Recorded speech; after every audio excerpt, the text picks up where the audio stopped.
340 mil fundações privadas e associações sem fins lucrativos estão registradas no país, segundo dados do Instituto Brasileiro de Geografia, o IBGE. O Repórter Justiça mostra a importância e a função das organizações não governamentais. Em alguns casos, elas chegam a locais em que o Estado não está presente. Mas por falta de uma legislação específica, as ONGs brasileiras ainda não têm valor jurídico.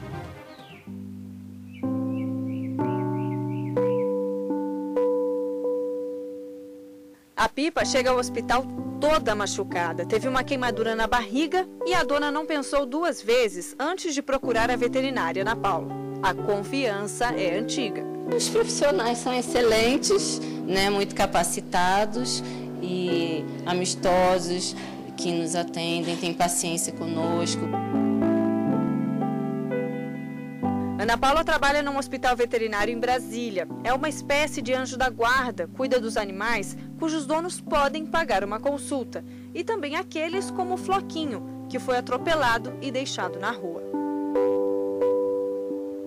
Às vezes a pessoa acaba não tendo condições e acha que descartando é a melhor opção para o animal não sofrer. Tem casos, muitos de problemas de pele, sarna, que o proprietário tem aquele receio de vai passar para mim, para os meus filhos, então é melhor eu deixar num cantinho que às vezes o animal acaba vindo a óbito por ali. A veterinária é voluntária de uma ONG que recolhe animais feridos e que sofreram maus tratos. Eu gosto muito, a minha profissão, para ser veterinário, realmente tem que ter esse dom de cuidar, de amar. E acho que partiu realmente de mim de querer dar um pouco mais.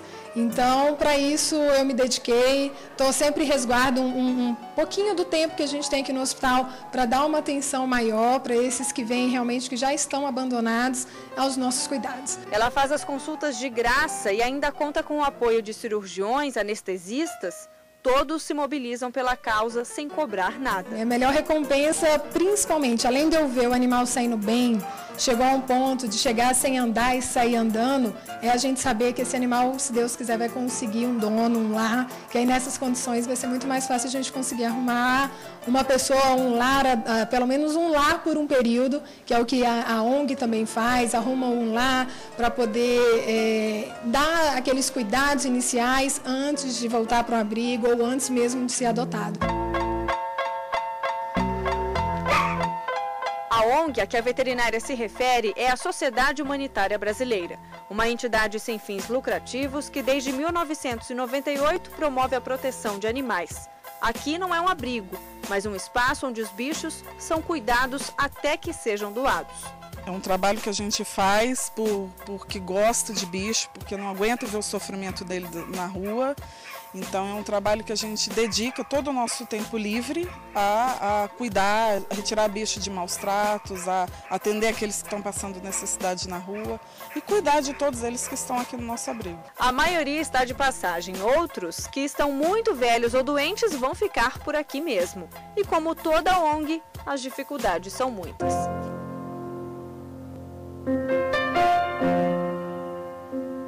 A gente precisa de pessoal que tenha disponibilidade, que possa vir aqui na chácara, cuidar, fazer um carinho, ver se está tudo bem, se tem alguém precisando de alguma coisa.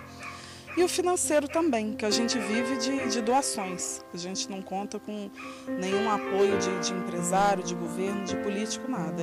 Realmente são colaboradores que conhecem o nosso trabalho, adotantes dos nossos animais. Em 2005, 338 mil fundações privadas e associações sem fins lucrativos estavam registradas no país, segundo o Instituto Brasileiro de Geografia e Estatística, o IBGE.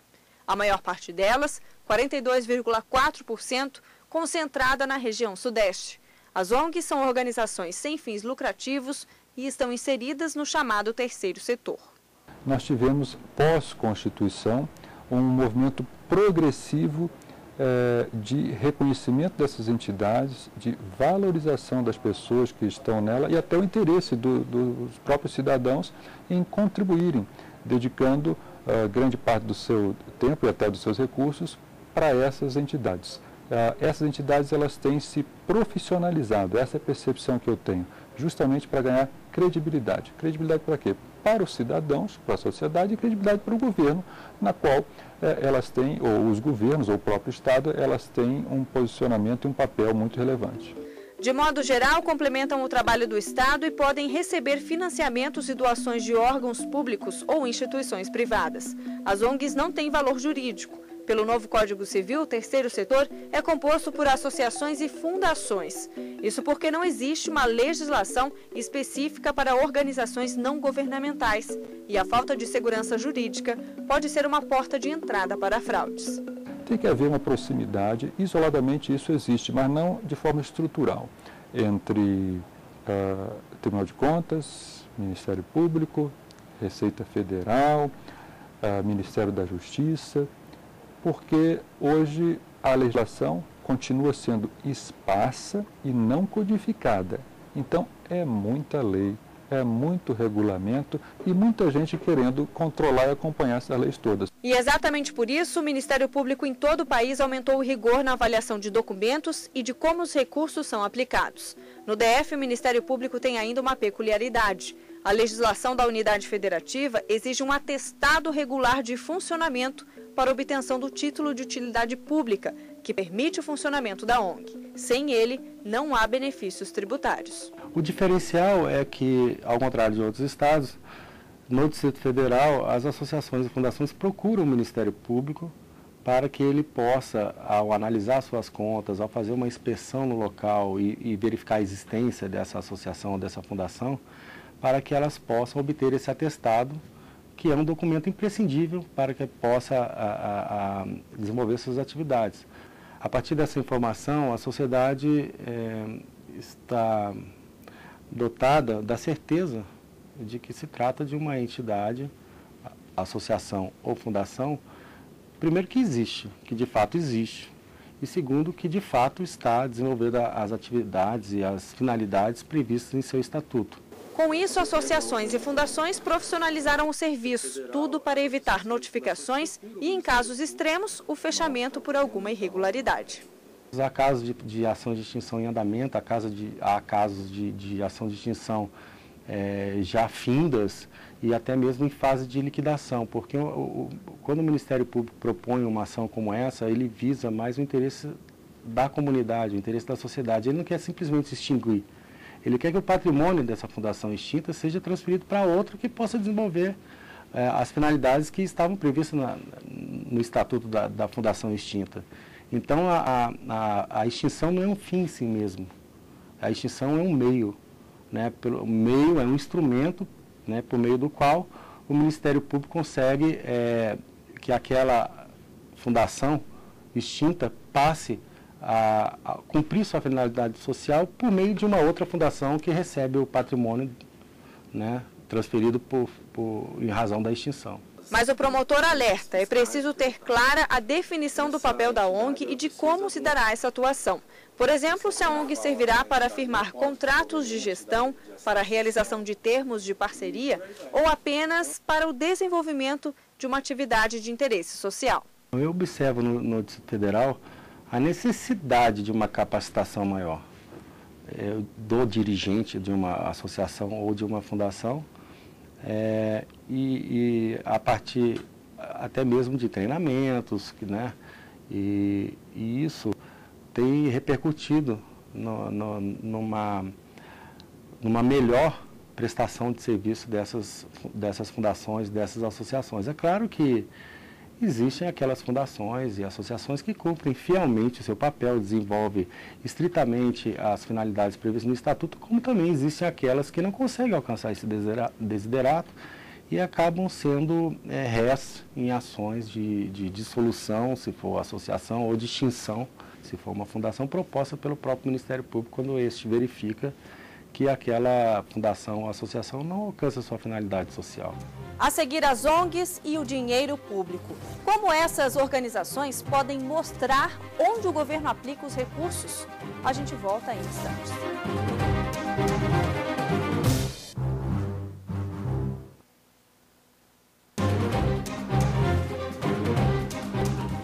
O governo federal destinou em 2010 aproximadamente 4 bilhões de reais para o terceiro setor.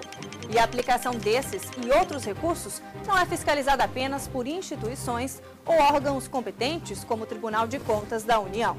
Em Brasília, um grupo de jornalistas interessados no assunto se uniu para aumentar a fiscalização e reduzir a corrupção. A proposta, que inicialmente era apenas uma ação entre amigos, se transformou numa organização não governamental. No começo, tudo era informal. O grupo ia atrás de informações sobre gastos públicos e repassava os dados para a imprensa. A iniciativa foi uma forma de deixar a sociedade a par de como o governo utiliza os recursos. O interesse pelo serviço aumentou. Com isso, em 2005, resolveram fundar uma ONG. Nós resolvemos institucionalizar esse trabalho criando a organização Contas Abertas, que basicamente tem esse objetivo, né, difundir essas informações orçamentárias, financeiras, tentar obter a maior transparência possível nos gastos públicos e também lutar, né, por maior acesso à informação, de forma que o controle social possa ser efetivamente exercido e, com isso, a corrupção diminuída. Nós vemos o crescimento também de um amplo controle, chamado controle social, né? Diversos órgãos e entidades participam do acompanhamento da gestão dos recursos públicos. Recursos esses que são destinados cada vez numa maior monta para as entidades sem fins lucrativos, que utilizam esses recursos, que são oriundos do orçamento, e vão para os convênios, ou de termos de parcerias ou contratos de gestão. O que é isso? São todas formas que o recurso público se destina para as entidades privadas para que elas executem tarefas não exclusivas do Estado. O principal canal de comunicação da ONG com a sociedade é o site. Nele são publicadas diariamente reportagens de conteúdo orçamentário. Fora isso, a ONG promove palestras e cursos. A entidade funciona nessa sala, no centro de Brasília. Conta com 8 funcionários que recebem salário e dezenas de colaboradores de várias áreas. Eu destacaria, o trabalho do advogado que faz isso para nós, que vem aqui praticamente semanalmente nos ajudar em qualquer questão jurídica. Um trabalho de uma pessoa que nos representa internacionalmente, porque fala fluentemente o idioma e foi formada na London School. Nós temos várias pessoas que colaboram nos enviando informações, até na área de publicidade, tentando arrumar alguns contratos. Então, felizmente, o grupo de pessoas que hoje apoia a entidade é grande, o que nos faz sempre estar evoluindo. A ideia da ONG é uma entidade não governamental, sem fins lucrativos, aqui ninguém tem o objetivo de aumentar o patrimônio da ONG, basicamente a nossa ideia é servir na sociedade com esse tipo de informação, mas dentro de uma estrutura de que não visa um lucro. Basicamente o intuito aqui, ao nós termos uma organização não governamental, é podermos exercer o controle social de uma forma apolítica, suprapartidária, apenas com esse intuito de estar procurando fomentar a transparência. E exatamente por isso, os fundadores decidiram que a ONG Contas Abertas não receberia recursos do governo. Porque achamos que é uma maneira de mostrar que nós somos absolutamente independentes, do próprio governo, para podermos ficar mais à vontade, inclusive para exercer um trabalho crítico. Esse trabalho crítico não necessariamente significa o de você ser contra o governo. Muitas vezes essa crítica é até positiva, até se elogia o governo. Então nós procuramos fazer um trabalho de acompanhamento dos gastos públicos de uma forma isenta, imparcial, muitas vezes elogiando o que o governo faz, muitas vezes criticando o que o governo faz. Mas nós entendemos que se recebêssemos recursos públicos, naturalmente essa independência ficaria um pouco comprometida. A ONG que Ronaldo preside foi fundada em 2003. Assim como a Contas Abertas, a Rodas da Paz também não recebe recursos públicos. O trabalho deles é estimular iniciativas para um trânsito seguro e consciente. E essas rodas andam com a contribuição de integrantes e ajuda da iniciativa privada. todos os nossos trabalhos são feitos a partir da força própria de colaboração de cada voluntário, através também da busca de parcerias, especialmente parcerias privadas.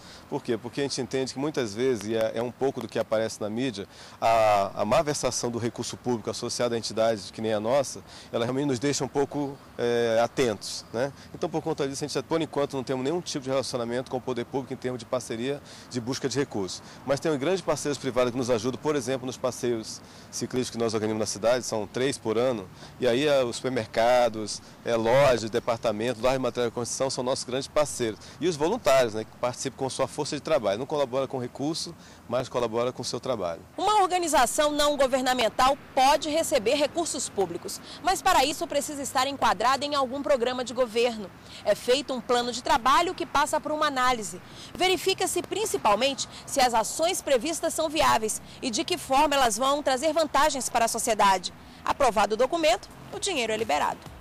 Em 2010, o governo destinou aproximadamente 4 bilhões de reais para o terceiro setor, o que inclui as organizações não governamentais. Neste ano, já são 305 milhões de reais para as ONGs. A aplicação dos recursos é fiscalizada também pelo Tribunal de Contas da União. As auditorias que o tribunal faz, ele faz quando ele recebe alguma denúncia de que tem uma irregularidade, então ele vai apurar aquela denúncia, ou ele faz por iniciativa própria. Então o tribunal seleciona uma amostra de organizações, algumas organizações, alguns convênios, e vai a campo verificar se aquele recurso está sendo aplicado adequadamente. Quem não utiliza o dinheiro corretamente está sujeito a penalizações que variam de caso a caso. A Associação Nacional de Cooperação Agrícola firmou em 2004 um convênio com o Fundo Nacional de Educação, FNDE, no valor de pouco mais de 3 milhões de reais. A verba seria destinada à alfabetização de 30 mil jovens e adultos em 23 unidades da federação. Houve denúncia de irregularidades. O TCU investigou e constatou que os recursos não foram aplicados como deveriam. No ano passado, os responsáveis pela ONG foram condenados a devolver o valor estabelecido no convênio e pagar multa de 30 mil reais. A maioria dos casos, a investigação feita pelo tribunal é bastante rápida. É coisa de dias ou, no máximo, poucos meses. Agora, o tribunal não condena ninguém sem dar o direito de defesa. Então, a partir daí, o processo se torna um pouco mais lento, porque o tribunal abre um tempo para que o responsável se defenda, apresente seus argumentos, contra-argumentos em relação àquilo que o auditor apontou, e aí é feito esse confronto e isso pode levar alguns meses. No próximo bloco, como alguns trabalhos e campanhas desenvolvidas por organizações não governamentais mudam a realidade dentro de uma região ou até mesmo no país inteiro. Se você tem alguma dúvida ou sugestão, envie um e-mail para a gente. O endereço é repórter.justiçacemcedilha@sdf.jus.br. Até já!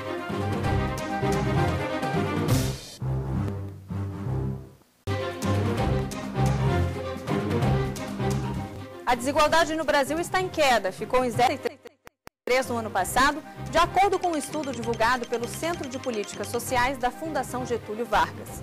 O país avançou não apenas por investimentos da administração pública, há quem atribua essa melhora também à atuação das ONGs que conseguem chegar a locais onde há ausência do Estado.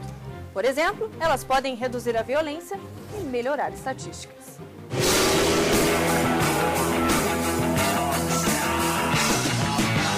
O trânsito é um reflexo do mundo moderno, prova de que se corre contra o tempo.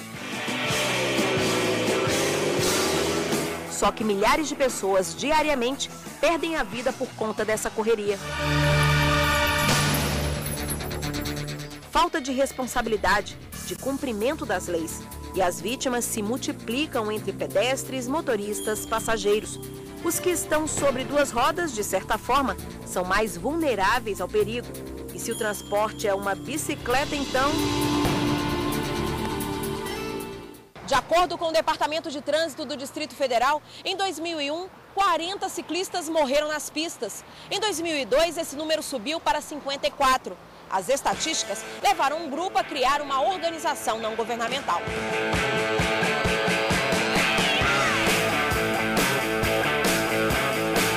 Na verdade, algumas pessoas eram da Câmara Federal, né, funcionários, alguns eram advogados, e eles nos ajudaram bastante. Mas no aspecto de funcionamento e formatação da ONG, a gente teve que estudar, não tinha internet como tem hoje, fácil. Então algumas pessoas foram colaborando, advogados, pessoas mais adultas, né, foram dando a ideia de que, olha, faz assim, tem que ter um estatuto, tem que ter uma diretoria, presidência, escolhe, tem que ter uma sede, aí ninguém tinha onde ser a sede. Então que a nossa sede até hoje, informal, é o salão de festa de um dos fundadores, né? Com o estatuto nas mãos, a ONG entrou em funcionamento. Começou a conscientizar as pessoas sobre a necessidade de um trânsito seguro. Os fundadores começaram a promover passeios ciclísticos e chegaram a reunir quase 5.000 pessoas em protestos contra a imprudência que provocou a morte de vários ciclistas. A ideia deu tão certo que hoje a ONG ampliou sua atuação e luta para ajudar a diminuir outros problemas no trânsito. De um tempo para cá, nós incorporamos o tema Mobilidade Urbana Sustentável, daí a criação da Frente Parlamentar de Mobilidade Sustentável com apoio da Câmara Legislativa do Distrito Federal e trabalhamos agora com a mobilidade de uma forma ampla. Então queremos ter transporte seguro coletivo, transporte de massa, inclusão da bicicleta como modo de transporte, intercalado com demais modos de transporte, ponto de interlocução em que você possa fazer o usuário chegar com a sua bicicleta, colocar no metrô, transportá-la, por exemplo, até a Esplanada, pegar a bicicleta e ir para o ponto de trabalho dele, ou quem sabe um dia fazer o que foi feito na Europa com grande sucesso, estabelecer o sistema de bicicletas públicas, ou públicas de concessão, ou pública de aluguel, que é talvez o grande momento que a cidade possa passar. Talvez uma outra vitória um pouco menos expressiva seja o fato de que a bicicleta entrou na discussão. Está aqui vocês pautando a bicicleta e as ONGs que mexem bicicleta, os jornais, TVs falando de bicicleta, mobilidade sustentável, ciclovia, comportamento de ciclista, motorista e pedestre. Então isso era um pouco que a gente não queria ou não tinha perspectiva na época e hoje é uma realidade. A bicicleta entrou na mídia, entrou na pauta. A ONG criada por Gustavo surgiu do Festival Porão do Rock. A organização tem o mesmo nome do evento. A ideia saiu do papel em 2001 com o intuito de divulgar as bandas da cidade, inclusive para fora do país. A ONG ela tem quase tanta importância quanto as bandas brasilienses dos anos 80 e 90 para o rock de Brasília. Você vê que nos anos 80 teve Legião, Capital, Plebe Rude, Escola de Escândalo e diversas outras que eu não estou lembrando aqui, seriam várias. E nos anos 90, Raimundos, Nat Roots, Rumbora, Mascavo e outras mais. E o Festival Porão do Rock, na verdade, ele deu continuidade a esse trabalho, fazendo com que Brasília permaneça, né, na cena do rock nacional, na ponta do rock nacional, através do evento que inverteu, a grande virtude do Porão do Rock foi inverter o fluxo da mídia em relação às bandas de Brasília. As bandas de Brasília antigamente tinham que pegar uma mochila ou sei lá o que, pegar um ônibus ou sei lá como, chegar a São Paulo e Rio e tentar alguma coisa. Com o advento do Porão do Rock, a gente conseguiu, pelo menos no período do festival, fazer com que a imprensa venha a Brasília e veja as bandas de Brasília numa condição excepcional, com grande público, com grande estrutura, né, e com a grande visibilidade da mídia. Eles aproveitaram para fazer um trabalho social, mostrar que o apoio ao rock caminha ao lado da luta contra a fome, as drogas e da prevenção contra a AIDS. A gente fez essa campanha aqui, que é o Vistas, em parceria com o Ministério da Saúde. Fizemos uma campanha contra as drogas, da qual a gente recebeu até uma comenda da Presidência da República e da Secretaria Nacional Antidrogas, né? O Rock contra a Fome é a nossa ação mais antiga, ela já acontece há vários anos e a gente já doou mais de 150 toneladas de alimento. Todo ano, independente do festival ser entrada franca ou não, a gente exige que as pessoas compareçam doando 1 quilo de alimento. Iniciativas como essas são resultado de uma preocupação cada vez maior do cidadão com o coletivo. É preciso entender que a administração pública tem os seus órgãos, mas nem tudo o que é preciso fazer é possível fazer com a estrutura que o governo federal tem. Por isso, o governo federal repassa recursos para estados, para municípios e também para organizações não governamentais. Com isso, o governo consegue ampliar muito o leque de ações, o leque de serviços que ele consegue oferecer para a sociedade. Então, isso, por um lado, é bom, porque aumenta esse leque. Por outro lado, isso pode demandar mais esforço da fiscalização para garantir que esses recursos não sejam desviados. Então, é sempre uma decisão política e técnica do Ministério que vai repassar o recurso. A decisão é dele. O TCU não entra no mérito dessa decisão. O TCU vai verificar se o recurso está sendo aplicado de acordo com a lei e se está gerando benefícios para a sociedade. Gil, fundador da ONG Contas Abertas, que busca dar transparência aos gastos públicos, atribuiu a credibilidade que tem hoje à seriedade das ações e da consciência da missão que tem nas mãos. Eu acho que as organizações governamentais, de uma forma ampla, elas complementam o trabalho que é feito pelos governos, não é? Isso é basicamente... Agora, eu acho que no nosso caso, nós vamos assim além do governo, porque, na verdade, o que nós fazemos é um papel de controle social, né? Nós procuramos acompanhar o que o governo faz, não é? Procurar até colaborar quando somos solicitados. Agora mesmo estamos aí integrando um grupo criado pelo governo, que o objetivo é realizar a primeira Conferência Nacional de Transparência e Controle Social. A ONG faz parte da comissão organizadora. Então, nós muitas vezes estamos ao lado do governo, mas muitas vezes estamos contra o governo, quando, por exemplo, pedimos uma informação e o governo nos nega. Então, nós temos esse trabalho a exercer de fortalecer o controle social, de fomentar a participação do cidadão, e só há como se falar em participação do cidadão se houver a transparência e o acesso à informação. Senão, seria uma balela se falar na participação da sociedade. Se você tem alguma dúvida ou sugestão, envie um e-mail para a gente. O endereço é repórter.justiça@stf.jus.br.